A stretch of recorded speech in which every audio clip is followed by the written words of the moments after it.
حضرت محدث ابن جوزی نے لکھا ہے کہ حضرت حبیب اجمی ایک بزرگ تھے، ان کے پاس ایک شخص اکثر آتا تھا، بڑا مالدار تھا، ایک ہی بیٹی تھی، وہ بھی ٹانگوں سے معذور تھی۔ تو آپ اکثر اس کو کہتے ہیں کہ تو توبہ کر، اللہ کی بارگاہ میں رجوع کر۔ ایک وقت ایسا آتا ہے کہ پھر انسان کا جب کوئی اپنا نہیں رہتا پھر اسے مصلی یاد آتا ہے، لیکن اگر مصلی کی عادت بچپن سے پڑ جائے نا تو پھر ذرا آسان ہوتا ہے اللہ سے دل لگانا۔ وہ اکثر آپ اس کو کہتے ہیں کہ ٹھیک ہو جائے، ایک ہی تو بیٹی ہے، وہ بھی بیچاری معذور ہے، تو کہاں دولت لے جائے۔ آج کرتا ہوں، ہم تاریخیں دیتے رہتے ہیں نا اللہ تعالیٰ کو معاذ اللہ کہ رمضان سے میں نے نیک ہو جانا ہے، عمرہ کر کے آؤں گا تو پھر میں پکا نمازی ہوں۔ خدا کے بندو، کس نے تجھے بتایا ہے کہ رمضان تک تو زندہ رہے گا؟ کس نے خبر کی کہ عمرہ کرنے تک تو بچے گا؟ حضرت حبیب اجمی اس کو کہتے تو کہتا بڑی جلدی ٹھیک ہو جاؤں گا۔ ایک دن سویرے سویرے توبہ کرنے آ گیا۔ آپ نے فرمایا کیا ہوا؟ تو کہنے لگا حضرت جی کل ایک 15 سال کا نوجوان ملا ہے اور مجھے توبہ کرا گیا۔ مزہ ہی اس عمر میں اللہ اللہ کرنے کا، نبی کریم سے محبت بھی کرنی ہو تو یہی عمر ہے۔ عشق لگا سی کھیڈاں کھیڈ دینوں تے پھر مینوں کھیڈاں بھول گئیاں، کجل پایا سی میں یار دے ویکھنے نوں، پھر او دی یاد وچ روندیاں ہی ڈل گئیاں۔ حیدر شاہ اس گلی کدے نہ رولدی پر ہن تے رول گئیاں۔ جن لوگوں نے ابو جہل کو قتل کیا تھا ان کی عمریں بھی 15 سال تھی۔ ہم تو بڑے ہی نہیں نہ ہوتے ساری زندگی، نہ ہمیں کو بڑا ہونے دیتا ہے، ہم بڑے ہی نہیں ہوتے، یہی تو عمر ہے کچھ کر گزرنے کی۔ 15 سال کا نوجوان توبہ کرا گیا تو حضرت حبیب اجمی کہنے لگے وہ کیسے؟ کہنے لگا حضرت جی میں کل منڈی گیا تھا، مجھے کچھ سامان خریدنا تھا، تو بغداد کے بازار سے میں نے مچھلی خرید لی 10 کلو، باقی بھی سامان تب خود لے جا نہیں سکتا تھا۔ تو مزدور آپ کو پتہ ہے بیچارے آج بھی سڑکوں پہ بیٹھے ہیں، تو مزدور بیٹھے تھے تو ان میں ایک نوجوان 14-15 سال کا، چہرے پہ بڑی روشنی۔ میں نے اس کو کہا بیٹے مزدوری کرو گے؟ کہنے لگا حضور مزدوری بھی کرتا ہوں، پڑھائی بھی کرتا ہوں، اور جو اللہ کو منظور ہو اس کی عبادت بھی کرتا ہوں۔ میں نے اسے کہا کہ یہ میرا سامان ہے فلاں جگہ پہنچانا ہے، کیا لوگے؟ کہنے لگا 3 دینار مزدوری۔ سودا طے ہو گیا، اس نے سامان اٹھا لیا۔ کہتے ہیں رستے میں ظہر کا وقت ہو گیا، کہنے لگا چچا اگر اجازت دو تو نماز پڑھ لوں۔ 15 سال کا جوان، کہتے میں رکھ کے نا وہاں سامان تو پھٹے پہ بیٹھ گیا، وہ نماز پڑھنے چلا گیا۔ باقی لوگ دیر سے آئے، وہ بچہ جلدی آ گیا۔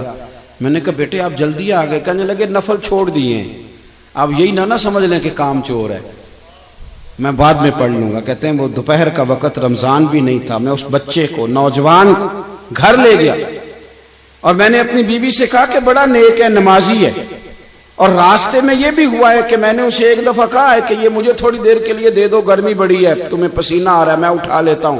کہنے لگا نہیں چچا میں رزق حلال کھاتا ہوں، اگر آپ اٹھائیں گے تو میں 3 دینار مزدوری پوری نہیں لوں گا، پھر پیسے کم کروں گا، میں نے طے کیا ہے کہ اٹھاؤں گا۔ تو کہتے ہیں میں نے اپنی بیوی کو بتایا تو بڑی متاثر ہوئی، کہنے لگی دوپہر کا کھانا پک گیا، اسے کو روٹی کھا لے۔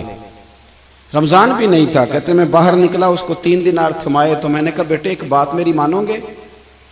کہنے لگا بتائیے۔ میں نے کہا کھانا پکائے کھا لو۔ کہنے لگا میں معافی چاہتا ہوں، میں نے روزہ رکھا ہوا ہے۔ حضور نے حکم دیا، حکم نبی کریم نے حکم دیا، بخاری مسلم کی حدیث ہے، فرمایا نوجوانوں اگر تمہارے پاس طاقت ہے تو نکاح کر لو ورنہ روزے رکھو۔ حکم دیا، یا نکاح اور یا روزے، یہ سرکار کا حکم ہے۔ بھائی نفلی روزہ نفس کی قوتوں کو کچلتا ہے، انسان میں نورانیت اور روحانیت لاتا ہے۔ کہتے وہ کہنے لگا میں نے روزہ رکھا ہے، میں اور متاثر ہو گیا۔ میں نے کہا اب کیا کرو گے؟ کہیں اور جانا ہے؟ کہنے لگا نہیں، میں جس دن 3 دینار کما لیتا ہوں پھر میں مزید لالچ نہیں کرتا، باقی وقت یا قرآن مجید پڑھتا رہتا ہوں یا نبی پاک پہ درود شریف پڑھتا رہتا ہوں۔ آپ بتائیں تو میں نے کہا کہ افطار میرے ساتھ کر لو۔ کہتے ہیں میں اسے مسجد چھوڑ آیا اور خود میں لوٹ آیا۔ افطار کے بعد میں اسے لایا، کھانا کھلایا، عشاء پڑھی۔ اس کا گھر دور تھا، میں نے ڈرائنگ روم کھول دیا، بیٹھک کھول دی، وہیں وہ سو گیا۔ میری 20 سال کی معذور بچی کبھی چل نہیں سکتی تھی، کوئی طبیب کوئی حکیم میں نے چھوڑا نہیں تھا اس کو دکھایا نہ ہو۔ ایک ہی بیٹی، وہ بھی معذور پیدائشی۔ اس کے کمرے میں گئے، میاں بیوی اسے کھانا کھلا اور بتایا بیٹے ایک نوجوان ہے، بڑا نیک ہے ہمارے گھر میں آج، بڑا پرہیزگار۔ پتہ ہے حضور نے کیا فرمایا؟ نبی کریم فرماتے ہیں جب نوجوان اٹھ کے تہجد پڑھتا ہے نا، نوجوان تو اللہ فرشتوں کے سامنے اس نوجوان پر فخر فرماتا ہے. اللہ فخر کرتا ہے کہ عمر دیکھو اور دیکھو یہ میری بارگاہ. اللہ فخر کرتا ہے, اللہ یعنی خدا خود میر مجلس بود, اللہ فخر کرتا ہے. اب سوچے, تو ہم نے اپنی بیٹی کو بتایا کہ نوجوان اور بڑا نیک ہے, تو کہتے ہیں وہ کھانا کھلا کے ہم واپس آ گئے. آدھی رات کا وقت ہوا تو دروازے پہ دستک ہوئی. بچی اپنے کمرے میں سو رہی تھی, ہم اپنے کمرے میں, وہ بیٹھک میں. گھبرا کے اٹھے کہ اس وقت کون ہے دروازے پہ؟ تو بیٹی کہنے لگی ابا دروازہ تو کھولنا. کہتے ہیں دروازہ کھولا تو 20 سال ہو گئے تھے بیٹی کو, کبھی اس نے چل کے نہیں دکھایا تھا, کبھی دوڑ کے ادھر جاتی, کبھی ادھر آتی. کہتی ہے الحمدللہ اللہ نے میری ٹانگیں ٹھیک کر دی. ہم دونوں رونے لگے, اے اللہ تو کتنا کریم ہے, کیسے ہوا بیٹے سارا کچھ؟ تو بیٹی کہنے لگی ابا آپ نے کہا تھا نا کہ نیک نوجوان آیا ہے, تو میرے دل میں خیال آیا اللہ اگر واقعی نیک ہے تو اس کے صدقے مجھے شفا ہی دے دے. یا ایھا الذین آمنوا اتقوا اللہ وابتغوا الیہ الوسیلہ. تو کہنے لگی ابھی میری دعا بھی پوری نہیں ہوئی تو رب کریم نے فضل کیا ہے اور مجھے شفا عطا کر دی. کہتے ہم دوڑ کے اس کے کمرے میں گئے, اور جب ہم نے ہاتھ رکھا تو دروازہ پہلے سے کھلا تھا, ایک خط چھوڑ گیا تھا. آج کل کے پیر کی کرامت ہوتی تو فیس بک پہ دے دیتا, باقیوں کو بھی ذرا بھول پتہ چلے. کہتے ہیں وہ خط چھوڑ گیا اپنے بستر پہ کہ اگر تم لوگوں کو مجھ سے محبت ہو گئی ہے تو میرے پیچھے نہ دوڑنا, اس رب کی بارگاہ میں جھکنا جس رب نے میرے اوپر بھی فضل فرمایا ہے اور آپ پر بھی کرم فرمایا. میرے نوجوان دوستو, یہ جو بچپنا ہمیں لوگ کہتے ہیں نا ابھی بچے ہو, ابھی جب آپ بالغ ہو گئے تو نماز فرض ہو گئی, سچ بولنا ضروری ہو گیا, رزق حلال کھانا ضروری ہو گیا, شریعت ساری کی ساری لاگو ہو. ایک تو درگزر سے کام لیں, دوسرا اپنی زندگی کے اندر خواہشات کو چھوڑیں. سادہ کھانا تو ویسے ہی انسان کو تندرست رکھتا ہے. یہ جو چکر ہم نے ڈالا ہوا ہے نا مرضیاں کرنے کا, اب موٹر سائیکل بالکل اچھی بھلی ہوتی ہے پر سفارش یہ ہے کہ ماڈل پرانا ہو گیا ہے, تو یہ تو کمزور لوگوں کی علامت ہے. عزیز دوستو, بزرگوں اور بھائیوں, اللہ تبارک و تعالی اس دنیا کے اندر بہت سارے لوگوں کو منصب اور مقام عطا فرماتا ہے. بہت سارے لوگ ایسے ہوتے ہیں جنہیں اللہ تبارک و تعالی زندگی میں بڑے بڑے مواقع عطا کرتا ہے. وہ چاہیں تو اس موقع سے اپنے ذاتی مفادات حاصل کریں, اور چاہیں تو ان اچھے مواقع کو ملت کی, مذہب کی, قوم کی خدمت کے لیے وقف کر دیں. کچھ لوگ ایسے ہوتے ہیں کہ جو کسی مقصد کے حصول کی طرف سفر تو کر رہے ہوتے ہیں لیکن اس کے پیچھے زیادہ تر ان کے ذاتی مفادات کار فرما ہوتے ہیں, اور وہ اپنے دنیاوی مقاصد کے لیے, اپنے اور اپنے خاندان کے دنیاوی فوائد کے لیے کوشش کر رہے ہوتے ہیں.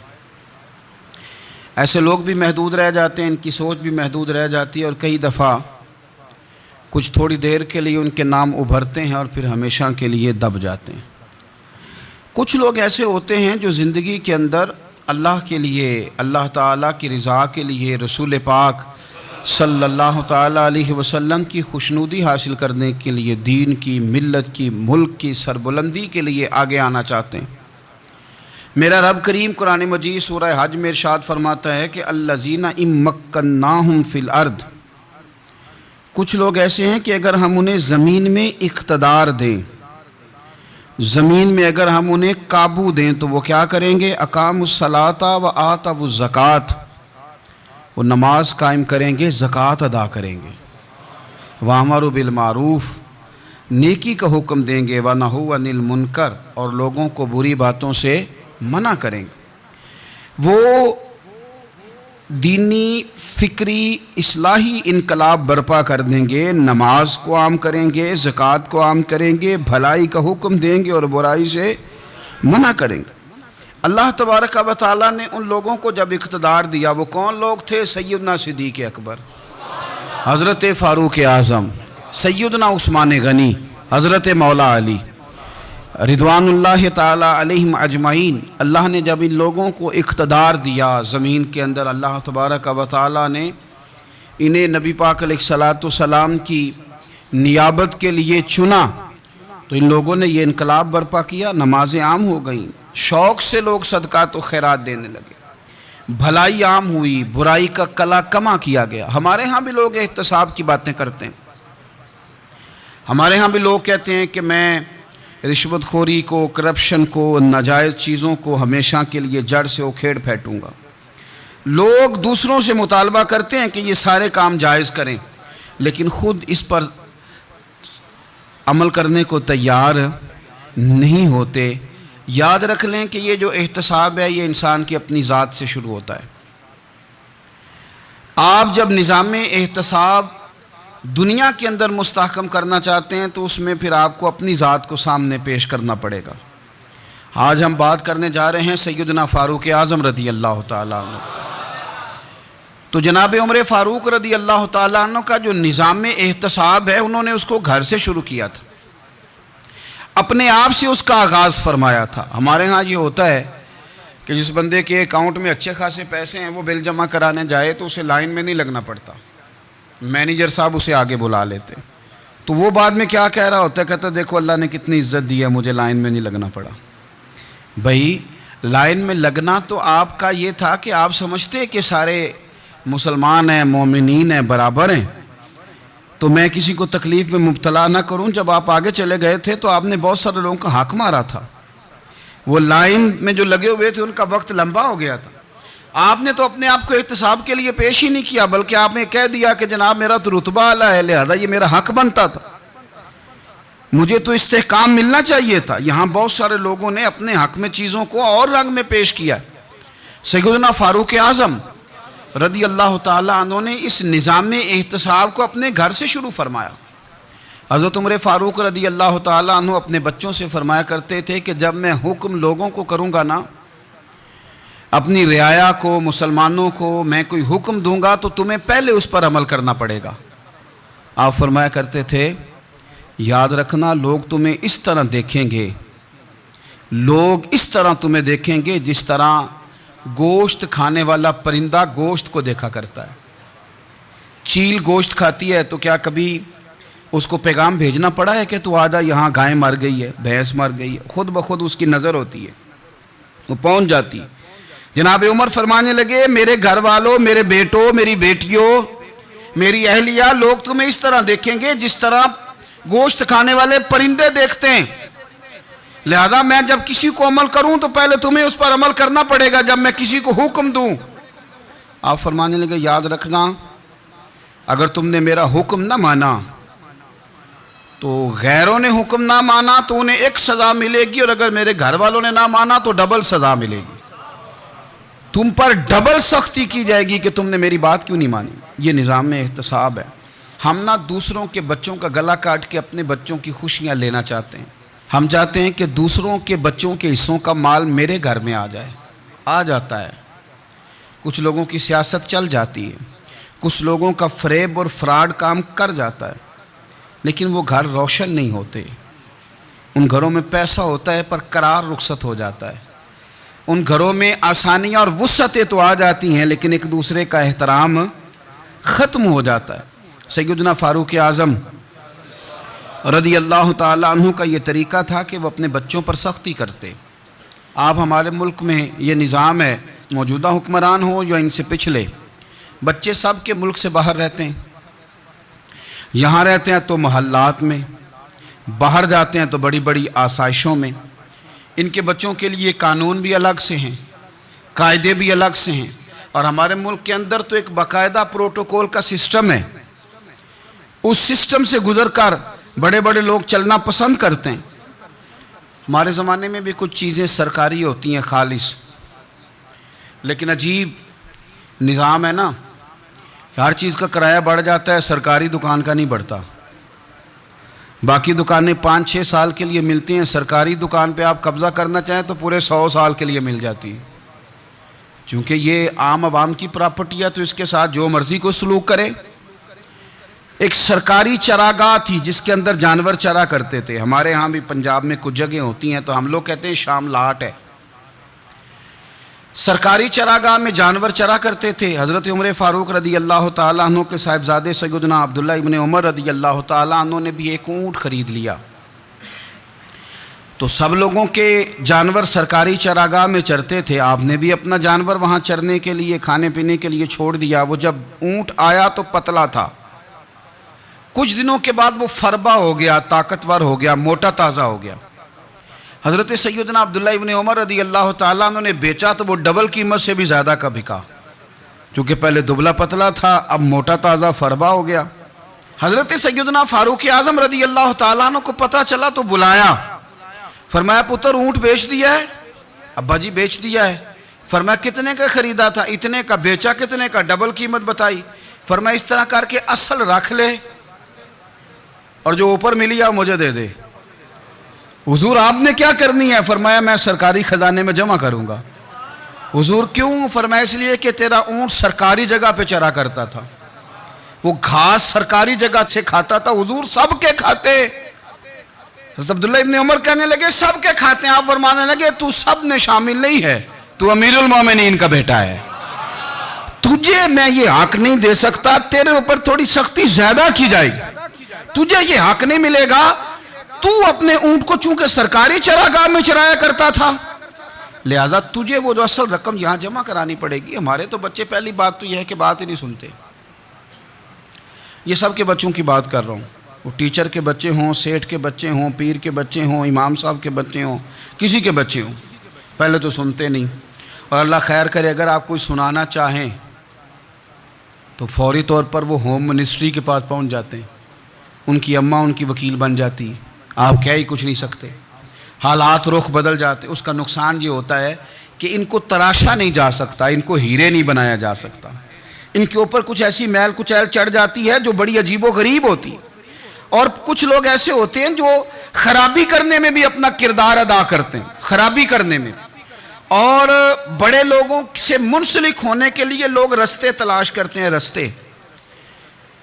میں چونکہ چیزوں کا مطالعہ کرنے کا بڑا شوقین ہوں، تو میری والدہ داخل تھیں کئی سال پہلے ہسپتال میں، تو مجھے اس ہسپتال میں کچھ دن رہنا پڑا۔ ایک پرائیویٹ ہاسپٹل تھا، تو اس میں انہوں نے جگہ جگہ لکھ کے لگایا تھا ملازمین کو بخشیش نہ دیں، ہم ان کو بڑی اچھی معقول تنخواہ دیتے ہیں، سیلری بڑی عمدہ ہے، تو لوگ بخشیش نہ دیں۔ میں نے جو مینجمنٹ کے لوگ تھے ہاسپٹل کے، ان میں سے ایک سے میں نے کہا کہ اگر کوئی بندہ اپنی خوشی سے دینا چاہے تو آپ نے بڑا موٹا لکھ کے لگایا برائے مہربانی ان کو بخشیش نہ دیں۔ اس نے بڑی قیمت، سادہ آدمی تھا پر میری بڑی اس نے مجھے بات بتائی، مجھے نفع ہوا۔ کہنے لگے مولوی صاحب جب کچھ امیر لوگ ہسپتال میں مریض لے کے آتے ہیں تو وہ صفائی والے کو پہلے ہی 500 روپیہ دکھا لیتے ہیں آتے ہی، پھر وہ جیسے آواز دیتے ہیں صفائی والے فٹافٹ اندر آتے ہیں، ان کا کمرہ صاف کرتے ہیں۔ تو سارے تو بیچارے اتنے مالدار نہیں ہوتے کہ آتے ہی پہلے کام والے کو 500 دیں۔ پھر نقصان کیا ہوتا ہے کہ یہ جن کی ذمہ داری ہے بہت ساری ڈیوٹیاں کرنے کی، یہ ڈیوٹی نہیں کرتے، یہ پلٹ کے ان کی طرف دیکھتے ہیں جن کے گھر سے سالن صحیح آتا ہے، ادھر ان کی توجہ زیادہ ہو جاتی ہے، جو نوٹ ان کو زیادہ دکھاتے ہیں، جو پھل لے کے آتے ہیں تو آدھا ان کو دیتے ہیں۔ تو ہم یہ کہتے ہیں یہ کام ہی نہ کرو، یہ اپنی تنخواہ پہ کام کریں تاکہ ہر آنے والے کا درد سمجھیں، ہر ایک کو یکساں یہ سروسز فراہم کریں۔ تو ہم یہ کام کرتے ہیں، ہم ایم پی اے کے اور کسی سے ہمارا تعلق نہ بنے تو ہم جناب اس کے ڈرائیور سے ہی تعلق بنا لیتے ہیں، ہم وہ جو آپریٹ کرنے والا ہوتا ہے ٹیلی فون اسی سے بڑا تعلق بناتے ہیں، اس کو مٹھائی کا ڈبہ جلدی پہنچا دیتے ہیں۔ تو اسی طرح سے بڑے لوگوں کی اولادوں کو بگاڑا جاتا ہے۔ حضرت عاصم بن عمر رضی اللہ تعالیٰ عنہ، یہ سیدنا فاروق اعظم کے بیٹے تھے، مصر گئے تو لوگوں کو پتہ چلا حضرت عمر کے بیٹے آئے، لوگوں نے تحفے دیے، بڑی بڑی چیزیں آپ کو دی، حضرت عمر کا بیٹا آیا، بڑے گفٹ دیے۔ تو صاحبزادے واپس آئے تو ان کے پاس بڑے تحائف تھے۔ سیدنا عمر فاروق رضی اللہ تعالیٰ عنہ نے دیکھا تو فرمایا ادھر لانا تحفے۔ کہا بھائی لوگوں نے مجھے دیے ہیں۔ فرمایا تو نے کیوں بتایا تھا کہ میں امیر المومنین کا بیٹا ہوں؟ کہا حضور ان کو ویسے ہی پتہ چل گیا۔ فرمانے لگے پتر یہ تحفے تمہیں اس لیے ملے ہیں کہ تم امیر کے بیٹے ہو، یہ تحفے تمہارا حق نہیں، چونکہ تمہیں اس کرسی کی وجہ سے ملے ہیں اور یہ کرسی مسلمانوں کی ہے، لہذا یہ حق بھی مسلمانوں کا ہی ہے، یہ لا سارے مال غنیمت میں جمع کیے جائیں۔ آپ اپنے گھر سے جب احتساب شروع کرتے ہیں، اپنے گھر سے اور یہ یاد رکھیں یہ جو لوگ آتے ہیں آپ کے بچوں کو نوازنے کے لیے یہ انہیں خراب کرتے ہیں, بگاڑ پیدا کرتے ہیں, یہ عجیب و غریب سی چیزوں میں مبتلا کر دیتے ہیں, بچوں کا نقصان ہوتا ہے کل کلام. پھر جو شاپر اچھا لے کے آئے پیر صاحب کے بچے ذرا اس سے پیار سے ملتے ہیں, نقصان ہو جاتا ہے, یہ دستے نگر ہو جاتے ہیں, یہ لوگوں کی طرف جیتے ہیں, دوسروں پہ ڈیپینڈ کرنے لگتے ہیں. حضرت ابو موسیٰ اشعری رضی اللہ تعالیٰ عنہ نے پہلے تو ایک قلین بڑا سونا تھا, تو آپ نے حضرت عمر کے گھر بھیج دیا کہ چلو ان کے گھر میں ان کی اہلیہ بچھا لیں گی, کہیں سے تحفہ آیا. پھر وہ جس کمرے میں مال غنیمت اور خزانہ رکھا جاتا تھا اس کی صفائی کر رہے تھے تو ایک دینار مل گیا, تو وہ دینار بچے سارے جا رہے تھے, تو ان میں سے حضرت عمر کے ایک بیٹے کو چھوٹے کو بلایا اور بلا کے کہا پتر یہ دینار لے لو.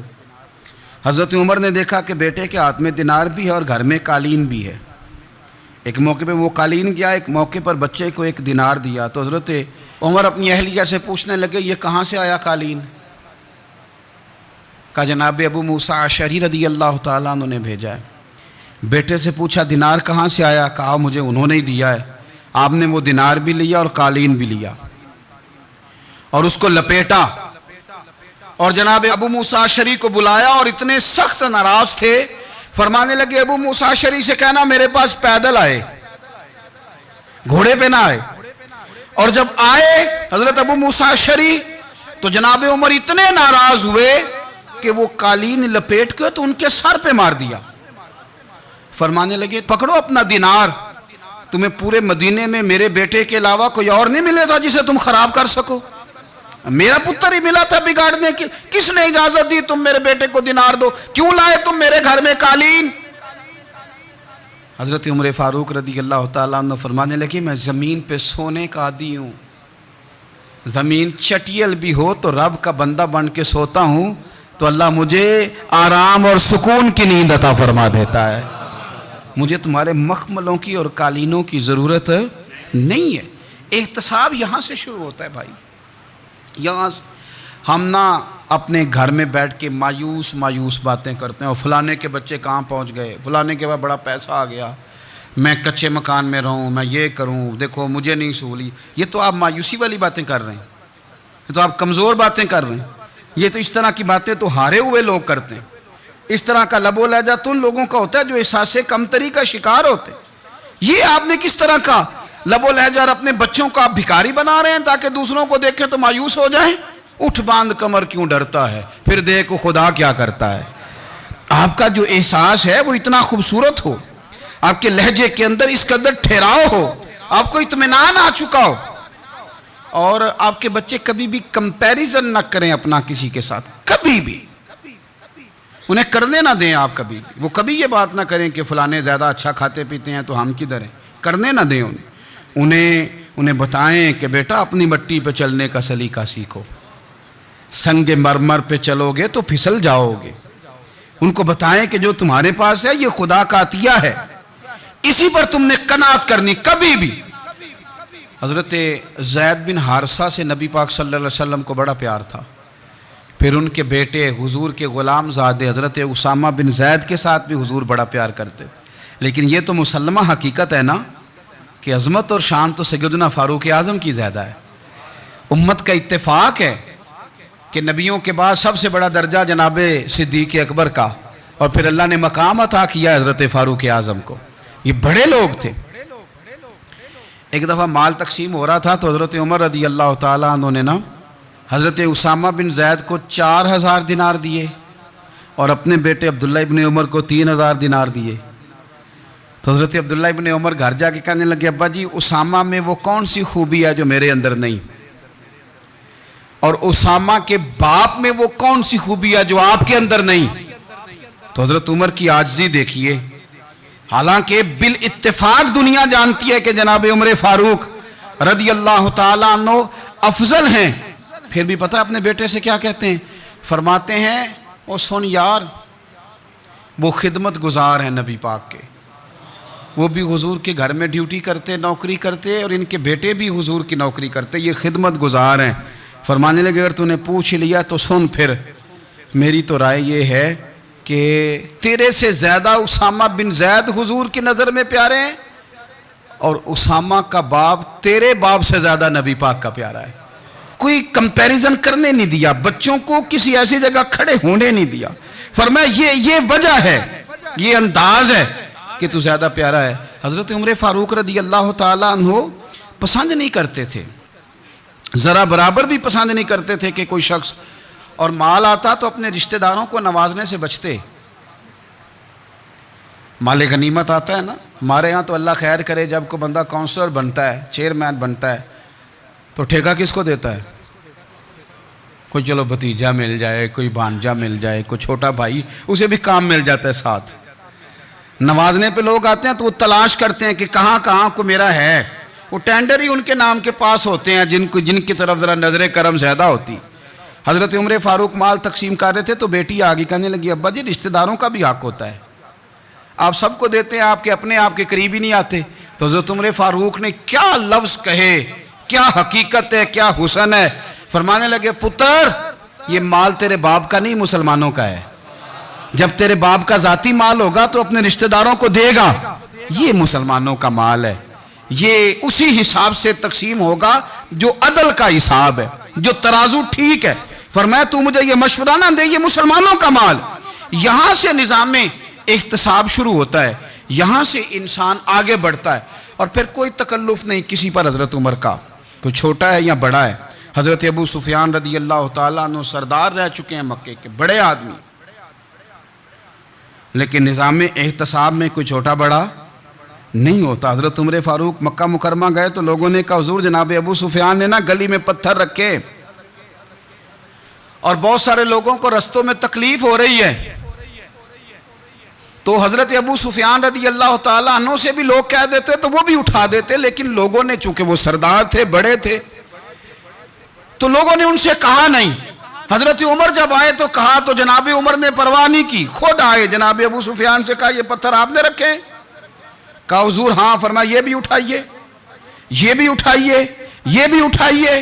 جب وہ اٹھا رہے تھے تو حضرت عمر کہہ رہے تھے, شکر نہیں اللہ کا کہ عمر کہہ رہے ہیں اور ابو سفیان مانتے جا رہے ہیں. شکر نہیں, یہ نظام احتساب ہے کہ بڑا ہو یا چھوٹا ہو, اس کو یہ حق حاصل نہیں ہے کہ مسلمانوں کو وہ کسی تکلیف میں کسی بھی صورت میں مبتلا کرے, کہیں بھی کسی جگہ بھی, اس کو یہ والی اجازت نہیں.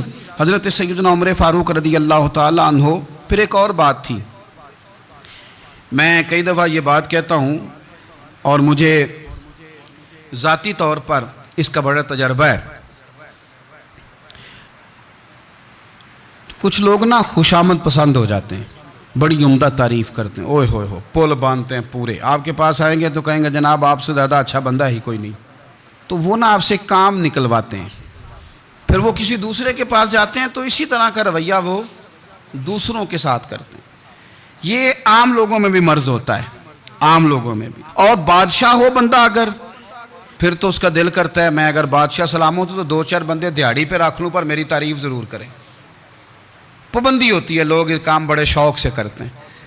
اور شیخ سعدی فرمایا کرتے تھے, لکڑی کو گھن کھا جاتی ہے اور بڑے لوگوں کو خوشامد کھا جاتی ہے خوشامد. حضرت عمر فاروق رضی اللہ تعالیٰ عنہ اس معاملے میں بھی بڑے مضبوط تھے. ویسے مجھے اور آپ کو اچھا کون لگتا ہے؟ ہماری غلطیاں بتانے والا. ہمارے ایسا فرمایا کرتے تھے, اپنے دشمنوں کی باتوں پر بھی غور رکھو, تمہارے دشمن تمہیں نکھار دیتے ہیں. تمہارے اندر جو کوتاہیاں ہوتی ہیں وہ تمہیں پتہ چل جاتی ہیں کہ یہاں میری اصلاح ہو رہی. ان پر غور کرو وہ کیا کہتے ہیں. حضرت عمر فاروق کی تعریف کی ایک بندے نے, کمال تعریف کی. وہ اس کا خیال تھا کہ رزلٹ بڑا شاندار آئے گا. بادشاہ کی تعریف ہوتی تھی تو پھر تھیلی جاتی تھی اشرفیوں کی, کمال رزلٹ آئے گا. تو حضرت عمر جب وہ پوری کر چکا نا بات تو فرمانے لگے, تو خود بھی ہلاک ہوا اور مجھے بھی ہلاک ہی کر دیا ہے, خود بھی تباہ ہوا ہے مجھے بھی تباہ کر دیا. کس طرح کی باتیں کر رہا ہے. ایک بندہ اور آیا اور اس نے آ کے کہا کہ پوری امت میں سب سے افضل ہے فاروق اعظم آپ ہی ہیں. تو حضرت عمر فاروق فرمانے لگے, تجھے تیری ماں روئے, ابو بکر تجھ سے بھی افضل تھے, تیرے باپ سے بھی افضل تھے, اور صدیق اکبر مجھ سے بھی افضل ہے اور میرے باپ سے بھی افضل ہے. یہ تو کس طرح کی بات کر رہا ہے. یہاں ہر شے ہضم نہیں ہو جاتی, فوری طور پہ لوگ ڈکار بھی پورا نہیں لیتے. قرآن مجید نے کہا فَلَا تُزَكُّوا أَنفُسَكُمْ هُوَ أَعْلَمُ بِمَنِ اتَّقَى، اپنے منہ سے نہ کہو میں پاک صاف ہوں، اللہ زیادہ بہتر جانتا ہے کہ تم میں سے پرہیزگار کون ہے۔ اپنے منہ سے تعریفیں کرتے کراتے ہو، یہ مزاج چھوڑ دیں۔ حضرت عمر رضی اللہ تعالیٰ عنہ پسند نہیں کرتے تھے۔ ایک آدمی نہ چلتا تھا وہاں تو بڑا متکبرانہ چال کے ساتھ چلتا، حضرت عمر نے دیکھا، یہاں تک احتساب فرماتے تھے، زمین پہ زور زور سے پیر پٹکتا، چال بڑی اس کی متکبرانہ، لوگ بڑے پریشان ہوتے۔ حضرت عمر نے ایک دن سمجھایا، باز نہیں آیا، اگلے دن پہ درہ نکال لیا، لگائے 4 درے، فرمایا آج کے بعد نہ چلنا اس طرح مدینے میں پیر پٹک پٹک کے۔ اس وقت تو اسے غصہ لگا، لیکن کچھ دیر کے بعد نہ جب غصہ اترا تو حضرت عمر کے پاس آیا، کہنے لگا حضور اللہ آپ کا بھلا کرے، آپ نے درے نہیں مارے، آپ نے تو شیطان بھگا دیا جو میرے ساتھ چمٹا ہوا تھا، چمٹا ہوا شیطان آپ نے مجھ سے بھگا دیا ہے۔